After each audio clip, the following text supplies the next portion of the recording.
I'm Lori Clara at loriclara.com, talking today with Sara Wallace at sarawallace.ca. I'm so excited. We're like live and in person.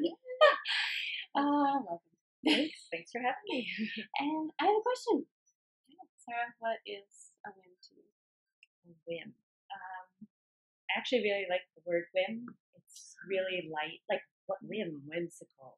It's just so light. And I think what a whim it's magical. It's like we connect with this wisdom that we have. We're in a place where we're quiet and where we receive this little tidbit of information, and then we don't think. We turn our brains off and we just trust and we allow the possibility. We're off on an adventure. That's kind of what I like. An adventure. A whim could be an adventure. Now, have you ever followed a whim? And what happened? Yeah. I think there's been a lot of whims in my life. Some of them like really big, and then some like as small as I'm gonna turn right today. Yeah. Tell me about a big one. I want to hear about a big one. The big one. Again, I really don't know like how it happened, but I was in a conversation with a friend about my career, and all of a sudden I just connected with this idea. I'm moving to France. Forget about a career. I'm going to move to France.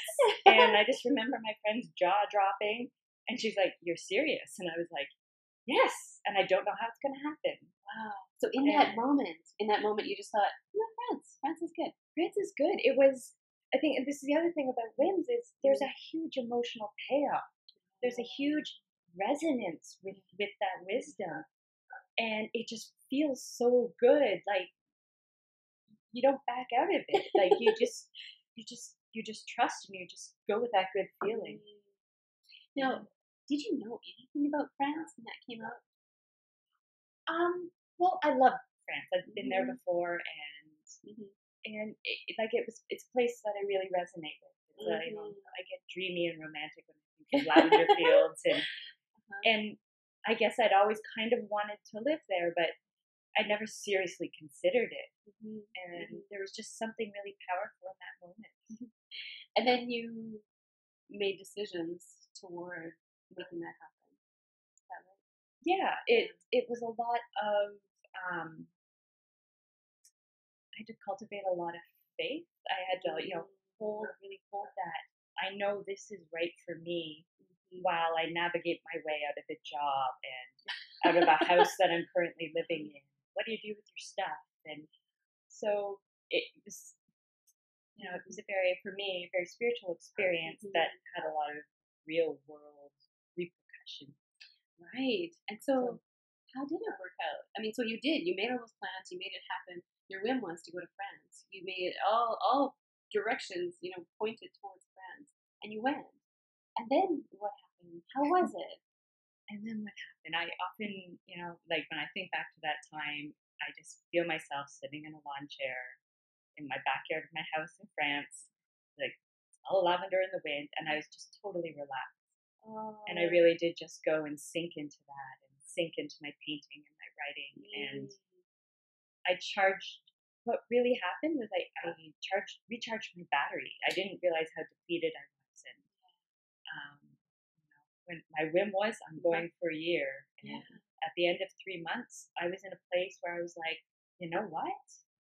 I got things to do. There's things I want to do in this world. I'm not supposed to be here for a year. So one whim sort of led to this other, once you connect with that knowing, it starts to guide you towards the perfect situation. Yeah. And I see how it's changed you. I see how it's lifted your spirit and then changed the direction of what you knew.